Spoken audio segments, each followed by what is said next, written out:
دوستهای به نهایت عزیزم، بعد از عرض سلام، شفیع عیار هستم. توجه شما را به برنامه 252 خود که مصادف به هفته دوم ماه دسامبر سال 2015 میلادی است صمیمانه جلب می کنم.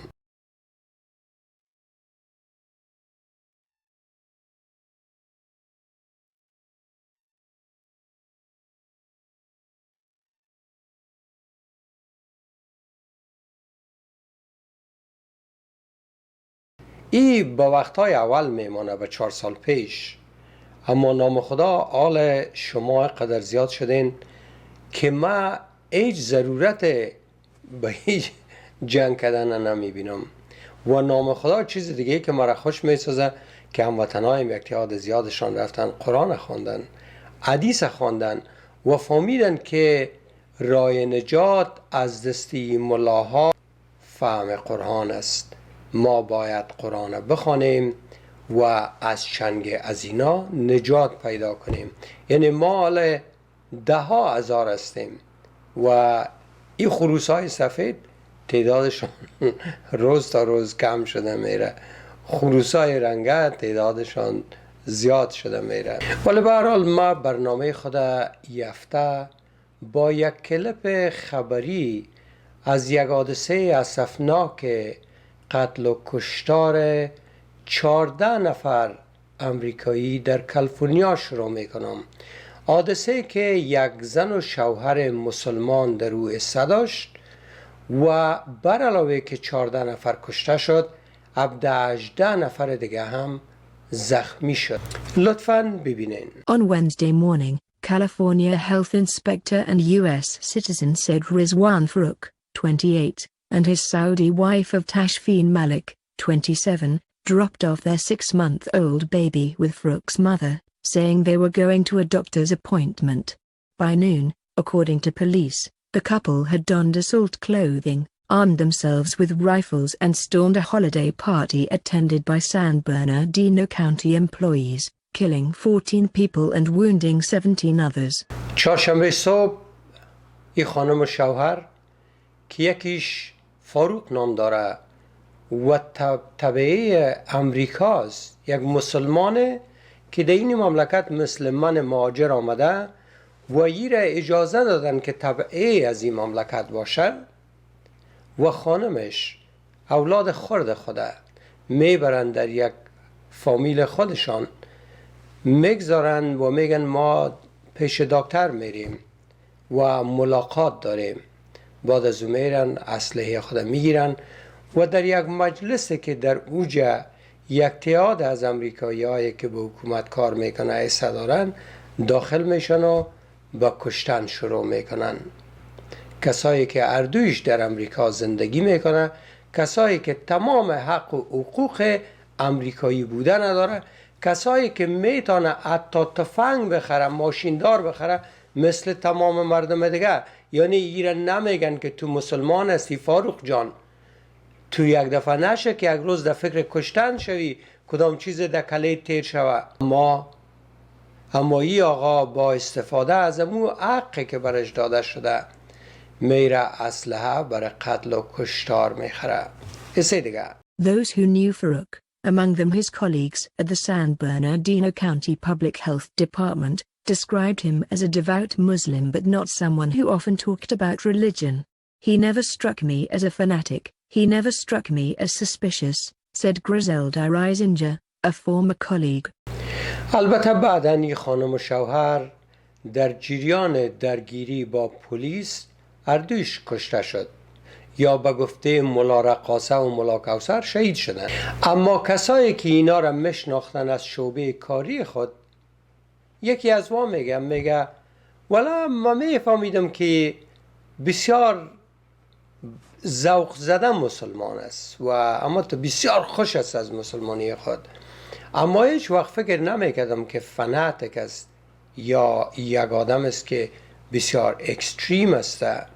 اما آیا مردم در امریکا در مورد اسلام چی میگن؟ بخصوص رهبرای از این مملکت، رهبرای زورمندشان که یک اشاره چشمشان میتونه ما و شما را در خانه های ما میخکوب کنه.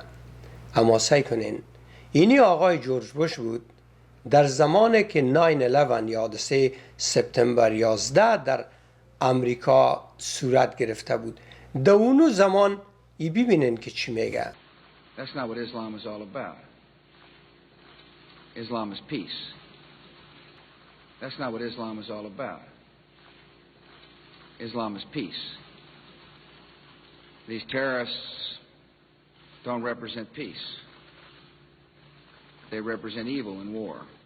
یعنی اگر در افغانستان همون کار میشد که طیارای ما را در خانه های ما میزدن، 3-4 هزار نفر ما کشته میشد و معلوم میشد که او کریسچنه، رئیس جمهور ما به هیچ وجه گپ نمیزد. امی که می آمد میگه بیادر این همی کریسچن های نما تر است چور پرتین و در اون مملکت چور مفتید. اگر نمیگفتم چور مفتید، اما در این مملکت اینی رئیس جمهورش بود که خیست اینی گپ زد و حتی گفت که با یک مسلمان باید آسیب رساندن نشه. امسال جب بوش برادر ازی که میخواه رئیس جمهور شه در جریان انتخابات است یا مسابقات انتخاباتی، ازش سوال میکنن در مورد همی گپ برادرش که 14 سال پیش گفته شده بود. ببینین که چی میگه. Is Islam peace, Governor? You know what? I know what Islamic terrorism is, and that's what we were fighting with ISIS, Al-Qaeda, all of the other groups, and that's what our focus should be on. This is not a question of religion. This is a political ideology that has co-opted a religion. آقای جباش میگه که ایره میفهم که اسلام تروریسم چی است، مثل این آیسیس، مثل این القاعده، مثل طالبان را خود نگفت وام دمو جمله میه، مثل آیسای نگفت وام دمو جمله میه. اونونا را ما باید برایشان جنگ کنیم. خب یعنی از اون موضعی که جورج بوش داشت، جباش یک کمک تغییر کرده، کمک به می طرفه که قبول کنه که والا می مسلمان ها نزدیکتر شده. ببینین خانم هیلاری کلینتون در جریان مسابقات انتخاباتی چی میگه. Let's be clear though. Islam is not our adversary. Muslims are peaceful and tolerant people and have nothing whatsoever to do with terrorism. The obsession in some quarters with a clash of civilization or repeating the specific words radical Islamic terrorism isn't just a distraction. It gives these criminals, these murderers, more standing than they deserve. It actually plays into their hands by alienating partners we need by our side. خانم هیلاری کلینتون میگه عقاید مسلمان ها در تضاد با عقاید ما نیست. اینا مردم صلح دوست هستند و اینا میتونن در کنار خود عقاید و نظریات و ادیان دیگر قبول بکنن. اگر ما اینا را تروریست بگوییم، در واقع ما با اونمو بخش از مسلمان ها که تروریست است که یک بخش معدودش است، ما بر ازوا کمک میرسانیم، اینا را به طرف ازوا تیله میکنیم. این معنای گپش است. آیا میگه به خانم هیلاری کلینتون درست است؟ معلوم دار ما من حیث مسلمان از این گپ بسیار خوش ما میاد. نه ما بد نیستیم، اونونا بد است. اما آیا ما برای از اونونا چی میکنیم؟ هیچ. به طور مثال شما دمی حادثه که در کالیفرنیا صورت گرفت، چقدر مسلمان دیدین که برای دمو گوشه سرک استاد شه، یک ساین بگیره و بگویه که ما متاثر هستیم از این قتل و کشتار که در اینجا به نام دین صورت گرفته. ما مسلمان هستیم، اما با این کسایی که کار کردن کاملا مخالف عقیده هستیم. اینا از ما نیست، اینا مسلمان نیست. عقیده افراطی از اینا با عقیده صلح‌پذیر ما برابر نیست، در وفق نیست. اگر همیجا مسلمان های ما همتو با وحشت کشته می شد، خب میکردیم حالا کندل کار بی همی شمه کار بگی روشن کو ولا بیادر دیجه تو را دیجه تو. اما دی قسمت نکردیم. چرا؟ به خاطر که در درون کله ما، در اکثریت ما یک کم همی چیز موجوده. یعنی ما اگرچه اینا میگه که ما با عقایدشان مخالفت نداریم، اما اکثریت مسلمان ها، حداقل همون مسلمان هایی که ما را رهبری میکنن، و برای ما گفته نمیرن که اینا دینشان منسوخ شده، از بین رفته، کتابشان از بین رفته، یا مسلمان شون یا ای که دوزخ میرن. این دمی 4 ساله که ما برنامه داشتیم، کدام ملاحظی که در تلویزیون بود نامده که مرا بگوید که تو کافر هستی. چرا؟ به خاطر که تو میگی که کریسچن یهود مؤمنه و هستم، اینا مؤمنه و ما 100 دفعه گرفتیم ثبوت کردیم که مؤمنه. امی ملا رقاصه تا ملا کوثر دمی وقتای آخر امی ملا ستار، امی ملا سیمین مثل ازی و ملای خبیث سادات که در روزا در مکه کشاندنشه به خاطر اعمال تروریستیش، اگر شما سعی کنین کل از یا چی میگه؟ شفیع عیار کافره، باید کشته شه به خاطر که میگه که این یهود و نصارا مومن نیست و کافره. وقتی کافر گفتی مانایشیست که باید بکشیم. اونا میگه دیگرای ما خود چپ میگیریم. یک 3 کلمه فکر میکنیم که ولا است. کم ماستیم که استاد شیم و بگویم گنده دانت بوی میتواز نکو، تو از ما نمایندگی نمی کنی، تو از یک قشر جبون و پست و کثیف نمایندگی می کنی. اما سعی کنین که در اینی مملکت اینی تالرنس که میگه که یعنی ما قبول میکنیم دیگرها را، اینی تالرنس مگه آیا این تالرنس فایده داره در این مملکت؟ یا حتی برای ما مسلمانایی فایده میکنه که یا ما را قدر سلدوست میگن؟ سر از این گپ میزنم. We cannot turn against one another by letting this fight be defined as a war between America and Islam. That too is what groups like ISIL want. ISIL does not speak for Islam. They are thugs and killers, part of a cult of death. And they account for a tiny fraction of more than 1 billion Muslims around the world, including millions of patriotic Muslim Americans who reject their hateful ideology. Moreover, the vast majority of terrorist victims around the world are Muslim. If we're to succeed in defeating terrorism, we must enlist Muslim communities as some of our strongest allies, rather than push them away through suspicion and hate.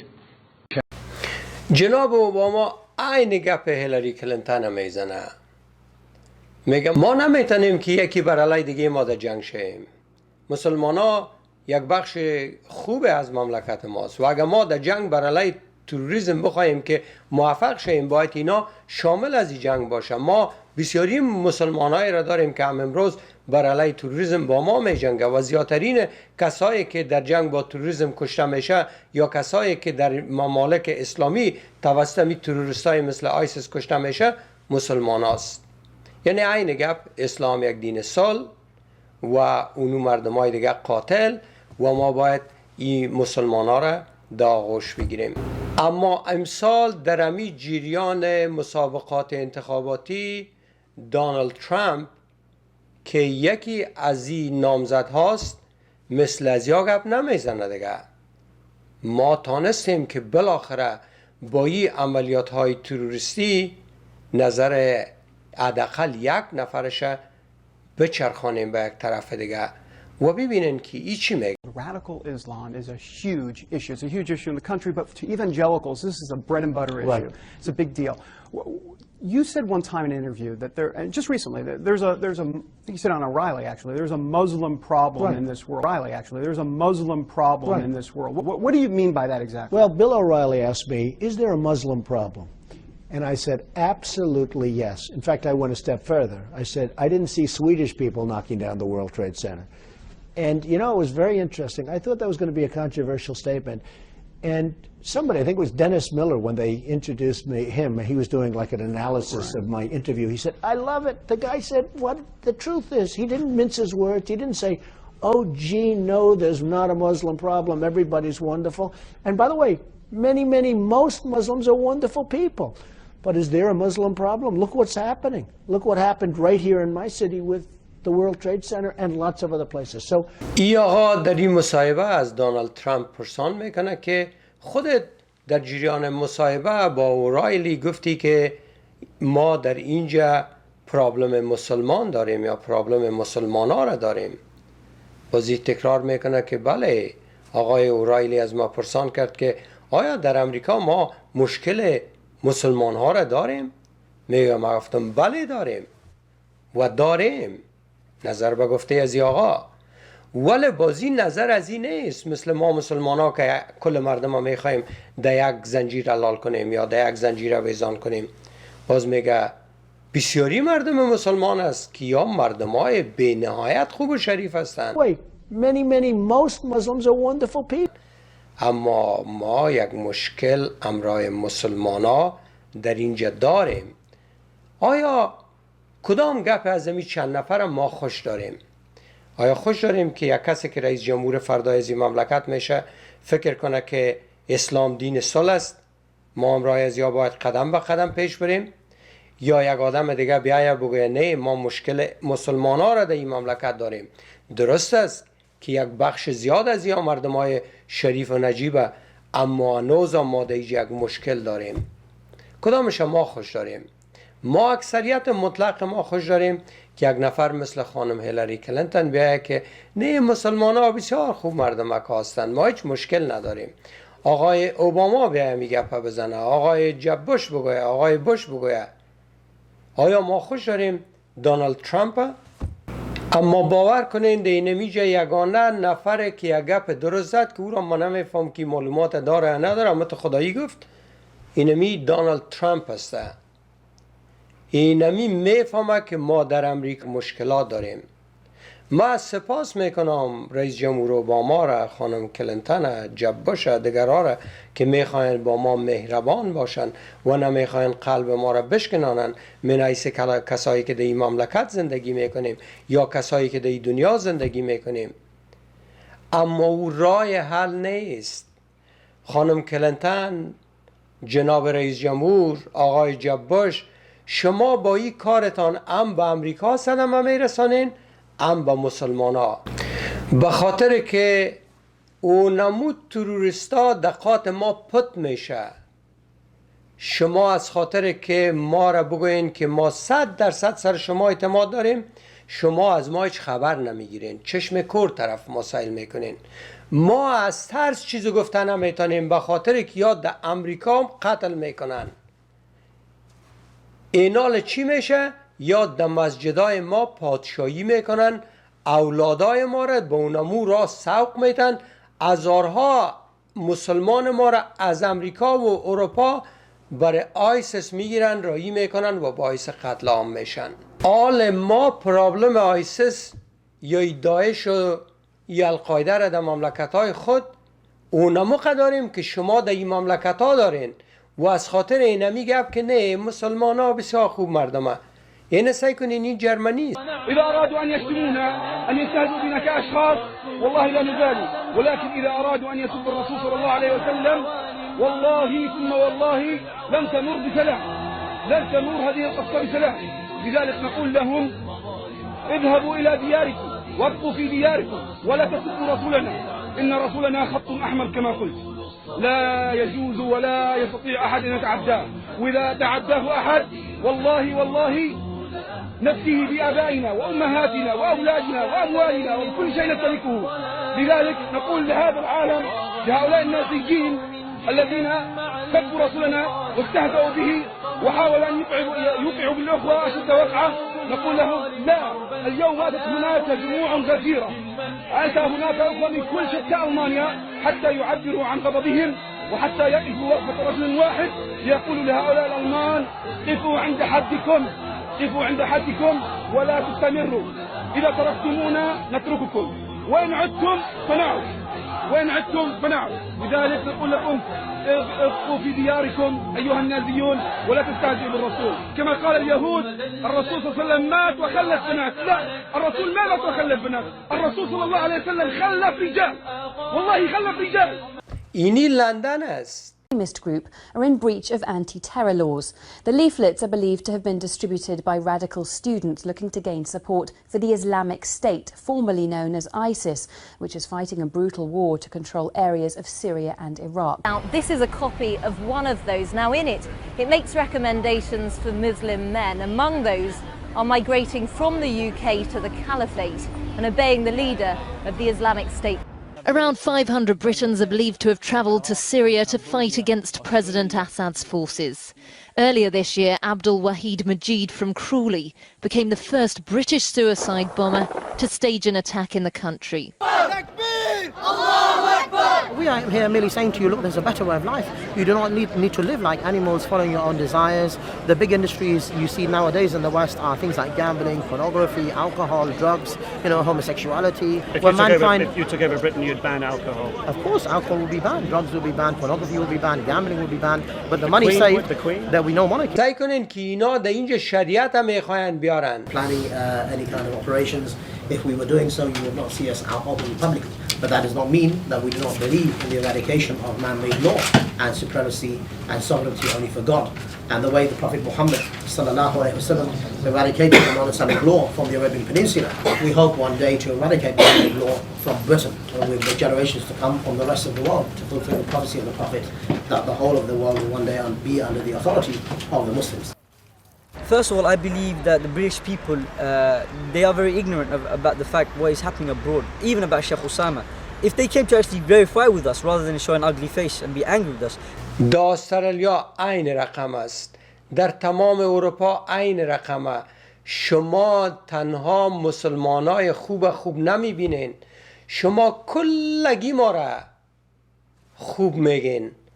اینمو بیرقهای سیاه آیسیس که در سوریه است، در امریکا هم است، در خود اروپا هم است، در استرالیا هم است. سعی کنین سخنگوی اینی بخش داعش، بخش قاتل از استرالیا رفته بچه 17 ساله ببینین که چی میگه. This message I deliver to you, the people of America. I deliver this message to you, the people of Britain.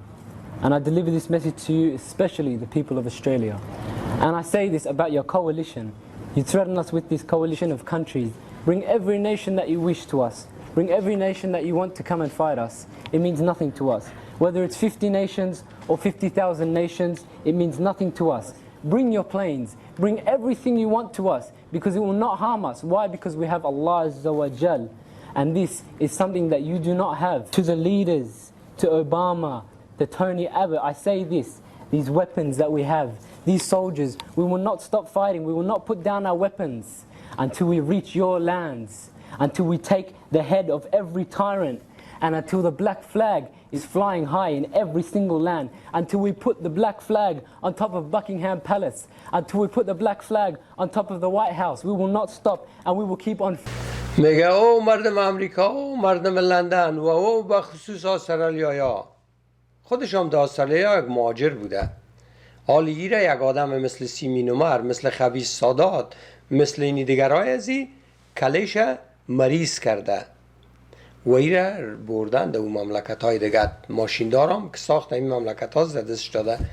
میگه او مردم استرالیا و امریکا و لندن و دیگرایتان، ما در جانتان آمده نیستیم. شما هرچی تیاره رایی میکنین، تانک رایی کنین، اما ما تفنگای خدا نمیمانیم. ولا دون مملکت های تان تنهیم، گردنهای مکته تا نزنیم اگر بمانیم. اونو چودری میگفت که ما در لندن میخوایم شریعت اسلامی بیاریم. این گپ است، منتها با این طریق او در لندن گفته نمیتونه. ای با مو رقم اصلیش میگه که میاییم گردنهای کلتا میزنیم، دیگرایت مسلمان میشین و ما بیرق خود دونمو مملکت هایتان بالا میکنیم. اینال امریکا و اروپا در امی جنگ با آیسیس هیچ موقفش معلوم نیست. اینی نفرا کلش از اینی مملکت ها میره، بنان مسلمان ها در مسجد خود از ترس دان خود واز نمیتونه. چرا که میترسن که کشته نشن. و از چی دلیل؟ از خاطر که آقای اوباما میگه نه ما بر علیه مسلمان های چیز نمیکنیم. آقای جورج بوش هم میگه پا میزد، خانم هیلاری هم میگه پا میزنه. اینا لگه یک آدم بیایم مثل دونالد ترامپ، ای شاید که یک ترس به وجود بیاید که همین مردمی کار نکنه. اینا فکر کنین، سعی کنین از لندن 500 نفر با کمک آیسیس اینمی آقای چودری و رقم از یا رایی کده. سعی کنین. Around 500 Britons are believed to have travelled to Syria to fight against President Assad's forces. Earlier this year, Abdul Wahid Majid from Crawley became the first British suicide bomber to stage an attack in the country. این گناه اینمی پالیسی است که در این مملکت هاست که نه مسلمان ها برادر ماست. تشکر، ما برادرت هستم، اما اینی برادر دیگه ما در فکر کشتنته، اونو برادر دیگه هم در فکر کشتنته، اونو دیگه نفرت داره. اینی مساجد که در پشت خانه تان اجازه دادین دیا یک تیاد تدریس میکنن نفرت.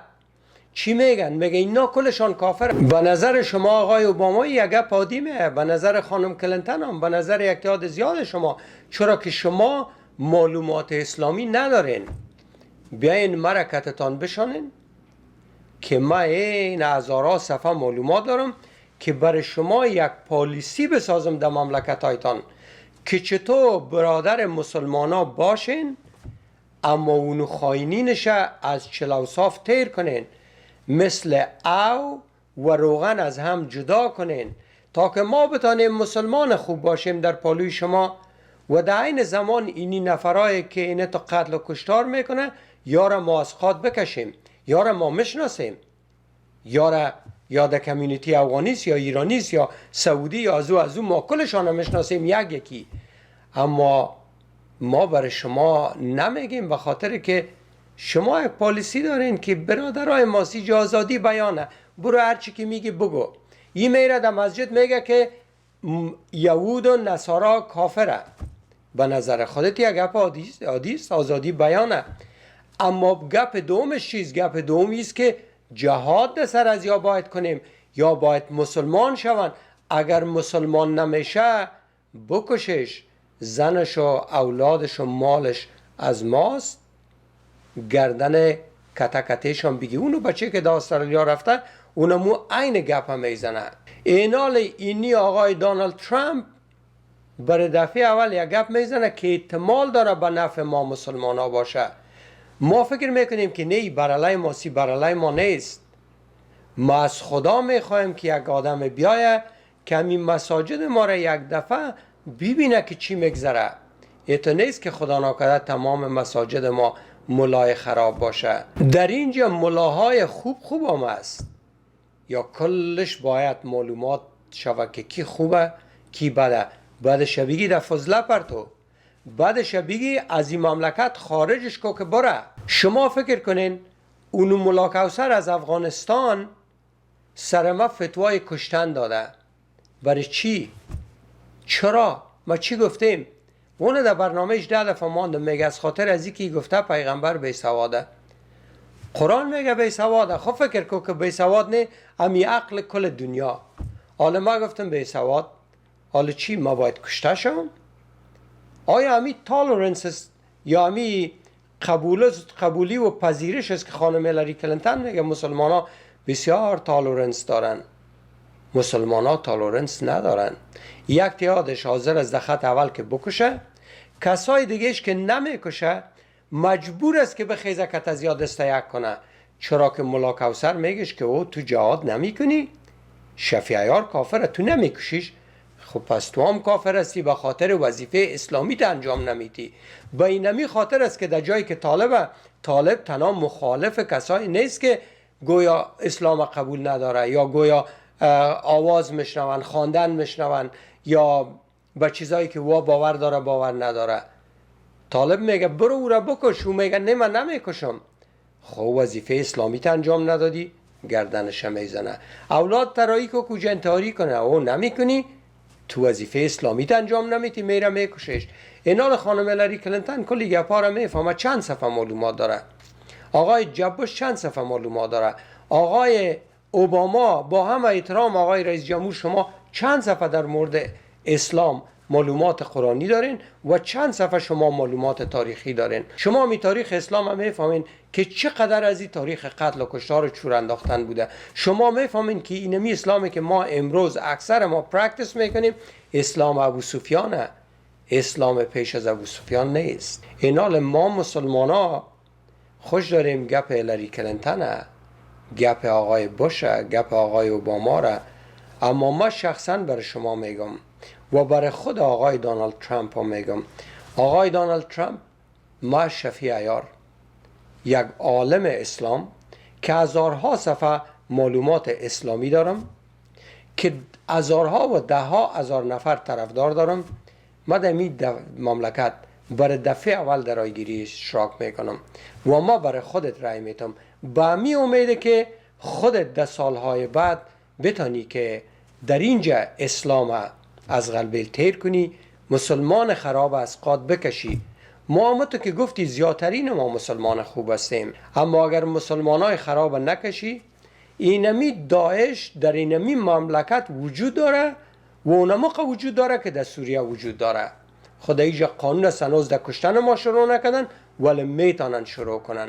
اما همونطوری که آقای اوباما و کسای دیگه در امریکا سهلنگارانه به اسلام میبینن و پالیسیشان پالیسی برادری و دوستی با مسلمان است و چشم کور دیدن به طرف افراطی ها، آیا در افغانستان و دیگر کشورها همونطور بوده؟ 100%.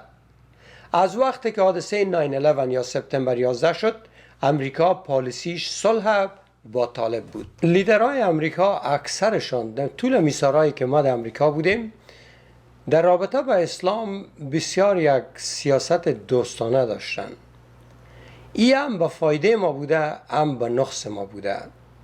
این یک اصل نظر در بین مردم امریکا و اروپا برای ما به وجود آورده و باعث از این شده که مردم با یک چشم خوب به طرف ما ببینن.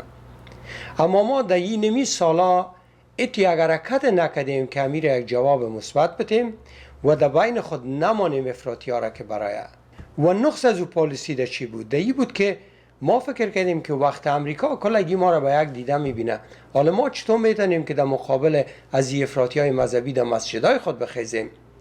به خاطر از که امریکا کت از یا خوبه.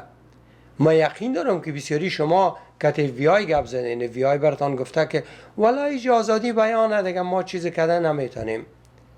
و ما سالا پیش در برنامه گفتم که امریکا باید بفهمه و اروپا باید بفهمه که دفعه دیگه پاکستان از دیگه مملکت ها توریست جمع کرد رایی که امریکا که 9/11 شوه.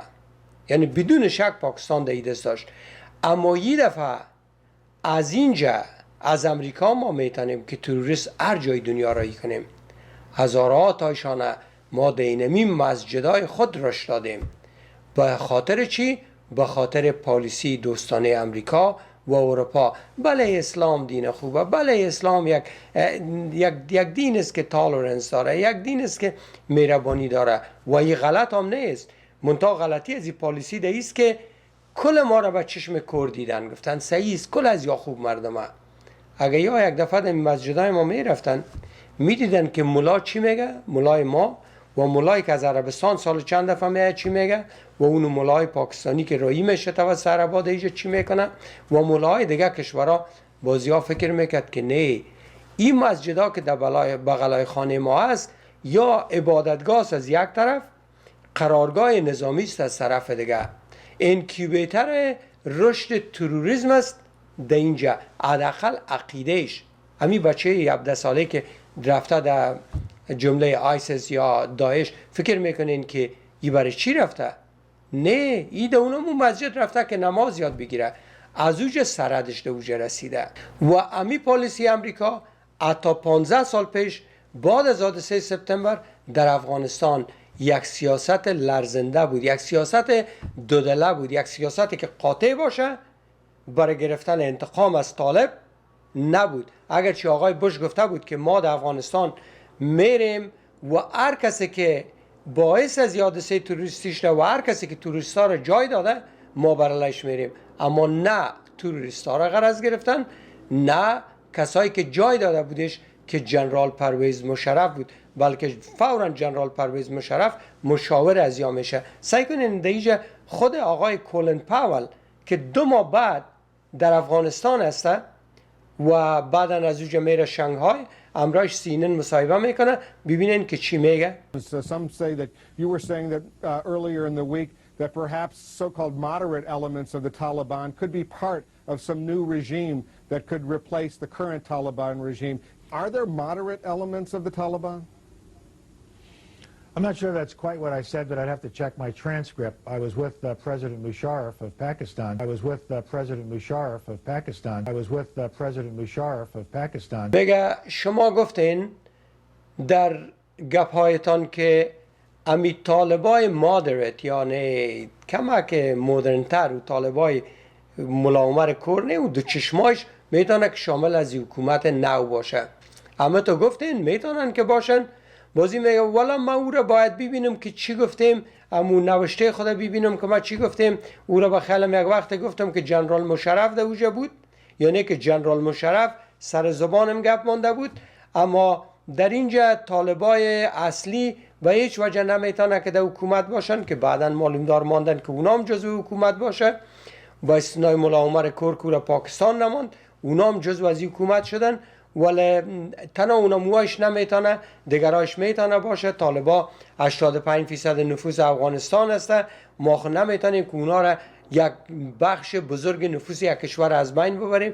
باید که در حکومت اونا حصه داشته باشه. Are you encouraging the Northern Alliance forces, the anti-Taliban forces in the north, to go in and take Kabul? It's a subject of discussion. We're very interested in seeing them take the town in the north, Mazar-e-Sharif, and I'm quite confident that they want to at least invest Kabul. Whether they actually go into Kabul or not, or whether that's the best thing to do or not, remains to be seen. That's because the Pakistanis are nervous about the Northern Alliance, with which they don't have a good relationship, taking the lead in overthrowing the Taliban regime?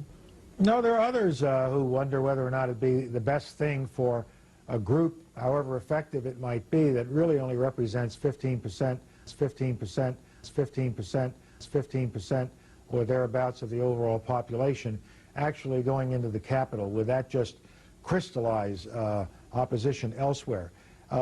Even the Northern Alliance recognizes this problem, and they have been rather candid in discussing it with us as to whether it makes the best sense or not for them to go. میگه آقای کولن پاول، شما تصمیم دارین که اجازه بتین قوای سمت شمال، اصلا اون قوای سمت شمال نبود، پاکستان اونا را به حیث نوردرن الاینس معرفی کرد تا که نشان بده که یا مردم یک منطقه است. باز در پالیش او آقای دیگر قماندان عبدالله قاورد به نام ایسترن الاینس، یکی دیگر به نام سادرن الاینس، که نشان بده که اینا کل مملکت نیست، یا مردمای اقلیت یک جایه. میگه اونا را اجازه میتین که برن؟ میگه نه والا ما ایرا نمیتونیم، معلوم نیست، به خاطر از اینکه باز ازش پرسان میشه که آیا از اینکه پاکستان نمیخواه. باز میگن نه والا بدون از او، حتی خود از یام میگن که نه، به خاطر که یا 15% نفوسه. No, there are others who wonder whether or not it'd be the best thing for a group, however effective it might be, that really only represents 15%, 15%, 15%. اونا یعنی طالبان 85% نفوسه. در مملکتی که یک دفعه نفوس شماری نشده، اینا در امریکا میگن که 85% طالبه. 85% پشتون نیست، پشتون 40% مملکته. اینال وام نظر به اونمو انتخابات جعلیه که آقای حفیظ‌الامین بالاخره در نهایت امر یا آقای داود خان نتیجه چیشه گرفته بود، امضا کرده بود که همتون نشته کنین. اینال دوجه اینا میگه 85% کی در سر زبان از یا ماند؟ جنرال مشرف. و ما ایره در برنامه خود ماندیم، بعدا هم میمانم. اینال چی شد؟ پالیسی امریکا پالیسی طرفدار طالب شد، پالیسی دوستانه برای طالب شد. دلیلش هم شد که طالبان 85% نفوس مملکت، در حالی که اول پشتونا 40%، دوم دیگه طالبان 1% پشتونا نیست، 10,000 نفر پشتون خائن وطن فروشه. واخو اتو نیست که کل پشتونا طالب باشه یا کل طالبان پشتون. یعنی اینال اونمو پالیسی غلط از 15 سال پیش در افغانستان یک نقش منفی بازی کرد و اونمو تروریستا، اونمو بخش اقلیت که اینا میگن در اکثریت رساندن. اونمو کسایی که تروریست است، مسلمان سلدوس، کلش قتل عام کرد یا زبانایشان قطع کرد، از ترس و گپ نمیزنه. اونمو اقلیت امروز تمام چیزا را به دست گرفته در تبانی با آقای اشرف غنی که اینا ازش پشتیبانی کردن مملکت ما را پیش میبره. امیدوار هستم که یک کس دیگه بیایه و بالاخره استاد شه و بگویه که نه، اسلام یک پرابلمه، اسلام یک پرابلمه است. آقای دانالد ترامپ شما درست میگین، اما شاید این را به اساس معلومات نگوین. معذر هستم، هر کس از اینمی کاندیدا که مرا بخواه که ما برش 1 ساعت مجانی معلومات دمی بتم که چرا در اینجا و چی یک پالیسی باید باشه تا که ما من حیث مسلمان کمک شیم، اولادای ما این رقم افراطی نشه و در این زمان مردم از این مملکت تا قتل عام نشه. اینا سعی کنین که اونمو پالیسی دودله امریکا، پالیسی طرفدار افراطیون امریکا که در اینجا این هزارها داعش به وجود آورده در امریکا، در استرالیا، در لندن، در تمام کشورهای اروپایی و اونما ماندم 1-2 نمونه از کلش هستم، منتها در اینجا گنجایش نداره. در افغانستان چی به وجود آورد؟ اینی مکتب سعی کنین این اولادای خرد ما را داعش میگیره در افغانستان، اونمو داعشی که در امریکا تربیه میشه. سعی کنین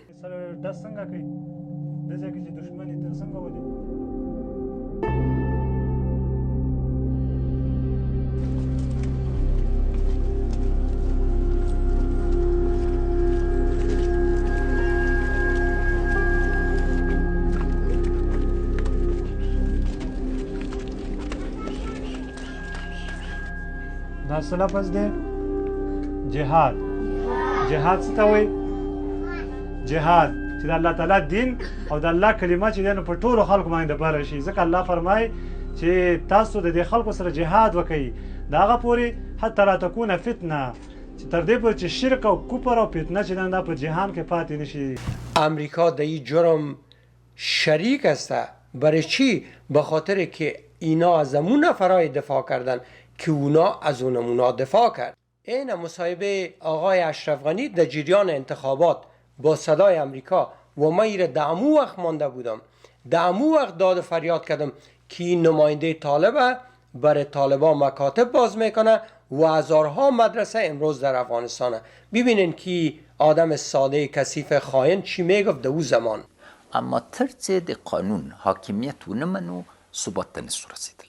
موږ باید د مدارسو د منظمو مدارسو د موجودیت لپاره دلته پانګه واچو چې موږ طالبان مجبور نسی ګاونډي هیوادو ته لاړ سي.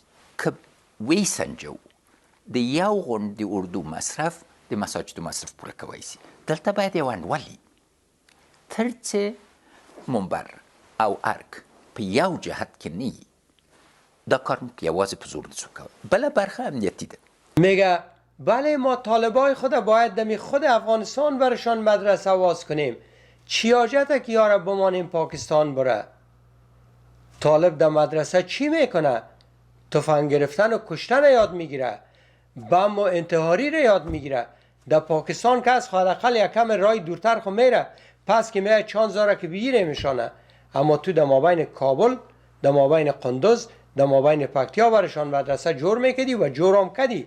این سعی کنین امرأتین یا یو زنانه د پاره دا غي سره نکاح دغه د پاسه دې تاسو مې راکې کلاشنکوف بل ساده پښتو کې مونږ دې تاسو نو وای ماشین دا د څه شي لپاره مونږ راغسته دي الله دې لپاره د حفاظت لپاره او د کوم خلکو سره نو بده باندې مونږ تاسو ولو کافر او امرأتین یا یو زنانه د پاره یتزوجها دستی ګرنیټ دستی معنی لاسی بم دا د څه شي لپاره استعمالیږي شانس دې طریقه کار ته معلوم دی کړای دا کړای ته وباسي بیا وسکه بیا وګزاري او بیا وسکه سم شانس تکي منصور په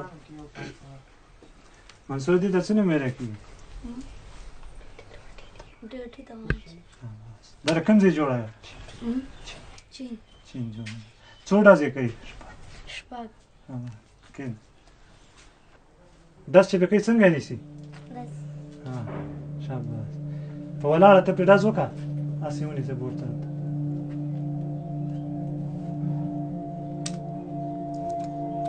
ډاز وکړه ماشاءالله دا ونیسه دې باندې خلک ډاز څنګه کوي. شما ببینین که چی میگه و همون کسایی هم که ششتک کل شاگردای پانتونه و چک چک هم میکنه و ای راجع به امریکا گپ میزنه. ما افغان احمق ندیدیم، احمق خارجی تحصیل یافته بسیار دیدیم.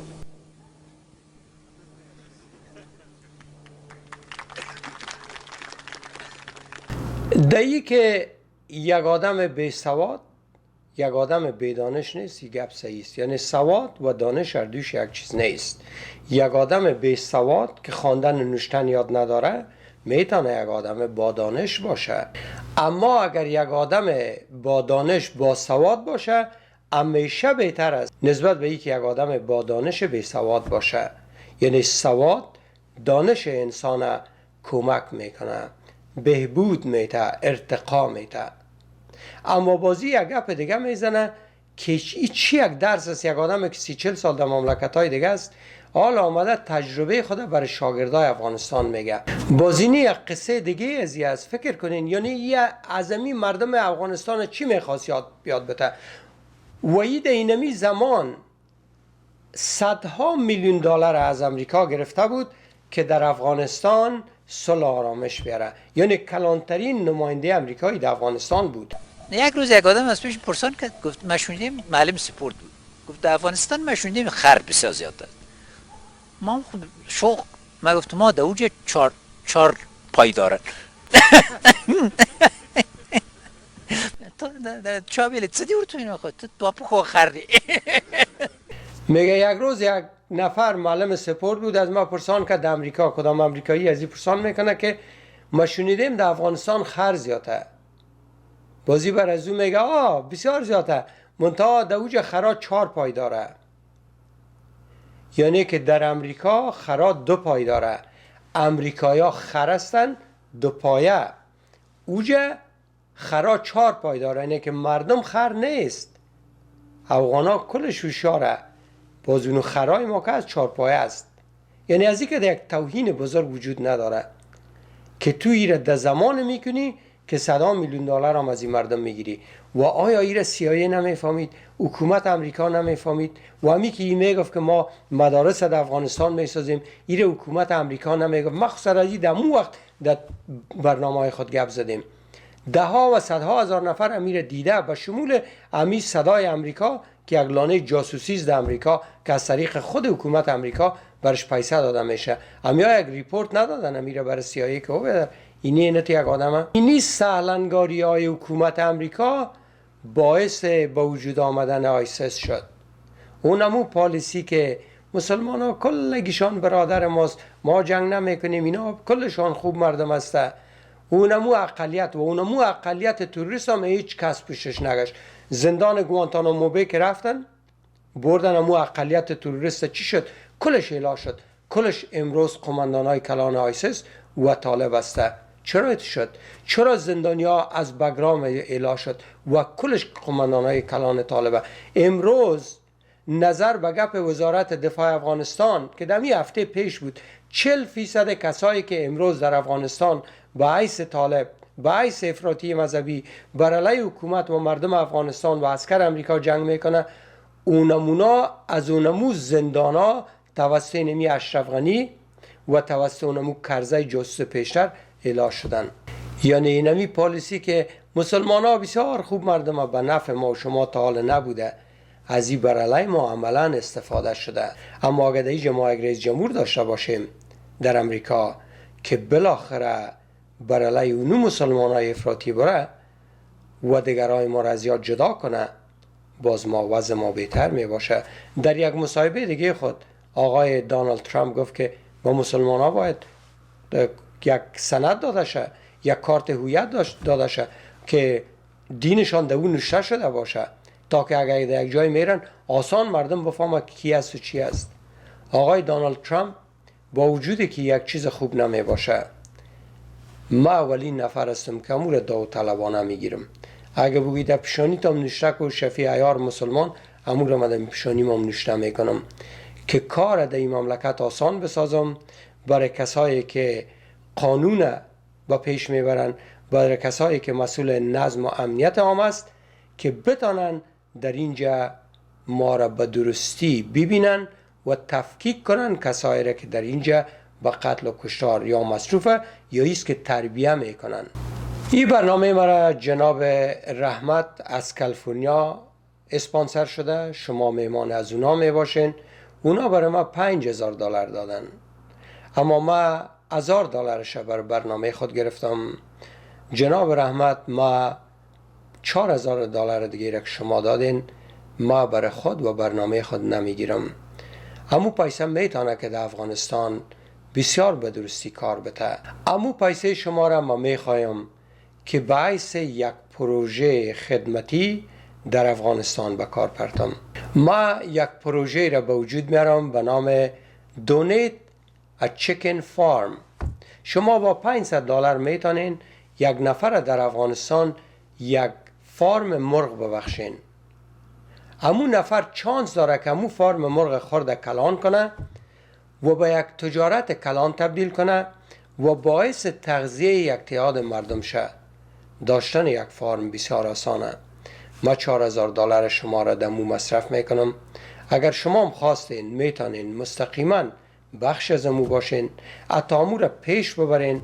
اگر شما هم وطنهای دیگه میواز از که پیسه میتین که برو بیادر یک گاو بکشه، بز بکشه، اینه سیمین جان داد $500، خانم فلانی داد 300 200، الله اکبر پرت گاو که بکشیم بازو شو کل لگی میخوره سبا و گاو خلاص است. از او هیچ چیز حاصل نمیه. اما با این رقم شما اگر $500 بتین یا $200 برای نیم یک فارم، ما میتونیم که در افغانستان یک تعداد را کمک کنیم که یک فارم داشته باشه، از او بتانه صاحب یک زندگی شده. امریکا میگن برای یک کس ماهی نته چنگک بته با آن که خودش بره لب دریا ماهی بگیره. شما میتونین همی کار کنین. این ضرور نیست که اعضای سازمان آبی کار به پیش ببره. شما اگر میخواین در یک پروژه غیر انتفاعی شامل شوین، تجربه دارین، میتونین در این کمک کنین، میتونین که زنگم دین و در همی حصه بگیرین، چی در افغانستان چی در امریکا. اگر شما میخواین کمک مالی بکنین، یکی کمک است که شما با برنامه ما میکنین. $500 برای یک برنامه، $200 برای نیم برنامه. اگر کمتر از اون میکنین، ما امی اکاونت بانک خودم میمانم. اگر مشکل بود با خانم صبرینا که نمرش است زنگ بزنین. و در غیر از او اگر شما با این مسئله کمک میکنین، باز مشخص بسازین که ما این پیسه را با اینی منظور میدم که باز نشه که ما فارم مرغ شما را برای برنامه خود داده باشم. تا برنامه آینده شما را به خداوند بزرگ میسپارم.